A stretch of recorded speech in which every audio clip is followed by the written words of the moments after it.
नमस्कार बच्चों, मैं एजुकेशन पॉइंट से आज हम शिक्षा निदेशालय की कार्यपत्रक 39 करेंगे जो कक्षा 10वीं की विज्ञान सब्जेक्ट की है, जो दिनांक 8/10/2021 की कार्यपत्रक है। आज का हमारा टॉपिक है जैव पराक्रम। सो चलो स्टार्ट करते हैं। श्वसन वह प्रक्रिया है जिसके द्वारा सजीव भोजन से ऊर्जा उत्पन्न करते हैं। श्वसन से ही क्या होता है, हम खाना खाते हैं, ठीक है, और उस खाने से जो एनर्जी हमें मिलती है वो किस प्रक्रिया से मिलती है? श्वसन से मिलती है। इसमें श्वसन से क्या क्या शामिल है? सांस लेना, गैसीय विनिमय, वायुमंडल से ऑक्सीजन का सेवन और CO2 का उत्सर्जन। हम वायुमंडल से ऑक्सीजन को अंदर लेते हैं और CO2 बाहर निकालते हैं। कोशिकीय श्वसन, कोशिका के अंदर ऊर्जा उत्पादन के लिए भोजन का विखंडन।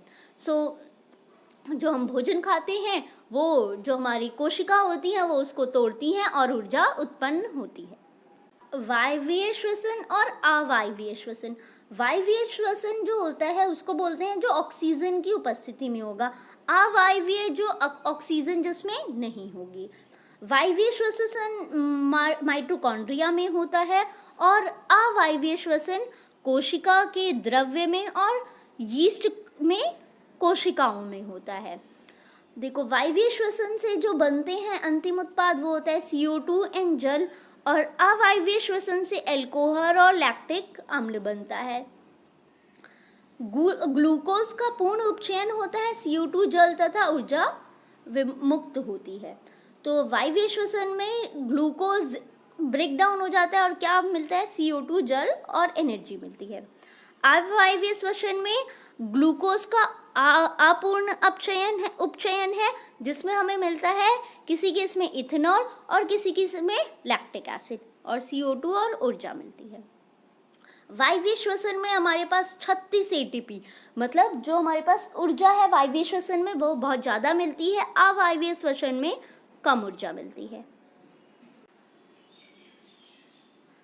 अब देखिए, ग्लूकोज है, ग्लूकोज जो हमने खाना खाया वो ब्रेक डाउन हो गया है ग्लूकोज में। कोशिका द्रव में क्या होगा? जो कोशिका द्रव में ये ब्रेक हो जाएगा पायरुवेट में, ठीक है। कितने पायरुवेट के मॉलिक्यूल बनते हैं? 3 पायरुवेट के मॉलिक्यूल बनते हैं और ऊर्जा निकलती है। अब जो ये पायरुवेट का मॉलिक्यूल है, अगर ऑक्सीजन की अनुपस्थिति होगी जैसा कि यीस्ट में होता है तो बनाएगा ये इथेनॉल। इथेनॉल में 2 कार्बन के मॉलिक्यूल होते हैं, कार्बन डाइऑक्साइड और ऊर्जा। अगर ऑक्सीजन का अभाव होगा, बिल्कुल भी ऑक्सीजन नहीं होगा, तो लैक्टिक एसिड बनाएगा और ऊर्जा।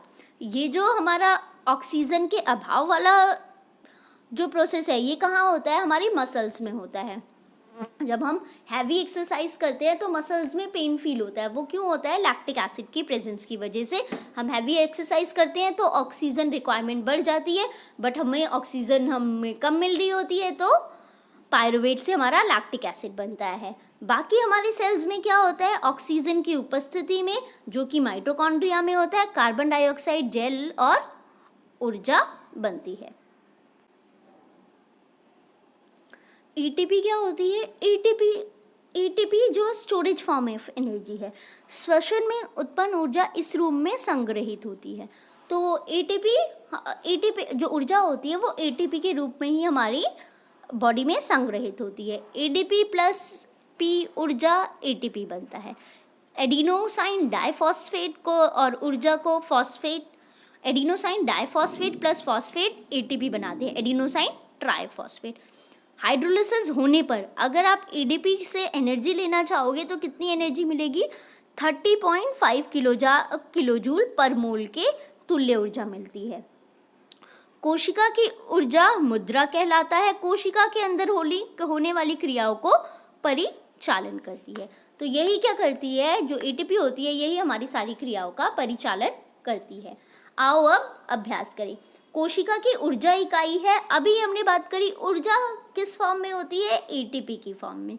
किस भाग में? पायरुवेट के विखंडन से CO2 जल तथा ऊर्जा मिलता है। CO2 जल और ऊर्जा किस भाग में मिलता है? माइटोकॉन्ड्रिया में। सो अब वायवीय एंड अवायवीय श्वसन में अंतर स्पष्ट करिए। वायवीय तथा अवायवीय श्वसन में अंतर ये वर्कशीट में एकदम क्लियरली लिखा हुआ है। वायवीय श्वसन वो होता है जिसमें ऑक्सीजन की उपस्थिति होती है, अवायवीय श्वसन में ऑक्सीजन अनुपस्थित होता है।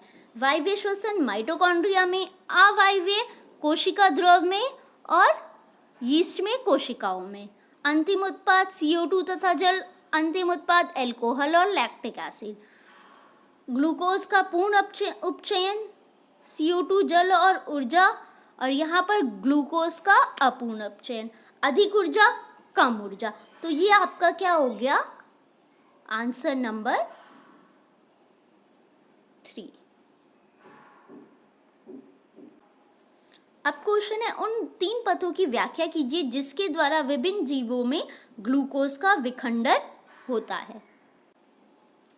देखो, जीवों में ग्लूकोज का विखंडन किन 3 पथों में होता है, इन 3 पथों के द्वारा। तो ये होगा आपका आंसर 4।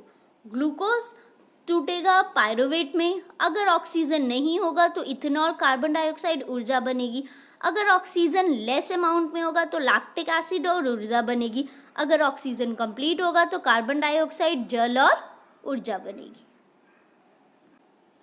नेक्स्ट है एटीपी का पूरा नाम लिखिए। एटीपी का पूरा नाम होता है एडिनोसिन ट्राइफॉस्फेट, आंसर नंबर 5, और ये स्टोरेज फॉर्म ऑफ एनर्जी है। इसी के साथ हमारी ये वर्कशीट कंप्लीट होती है, जो है वर्कशीट नंबर 39, जो कि 8 अक्टूबर की वर्कशीट है। सो अब हम मिलेंगे नेक्स्ट वीडियो में एक नई वर्कशीट के साथ। धन्यवाद।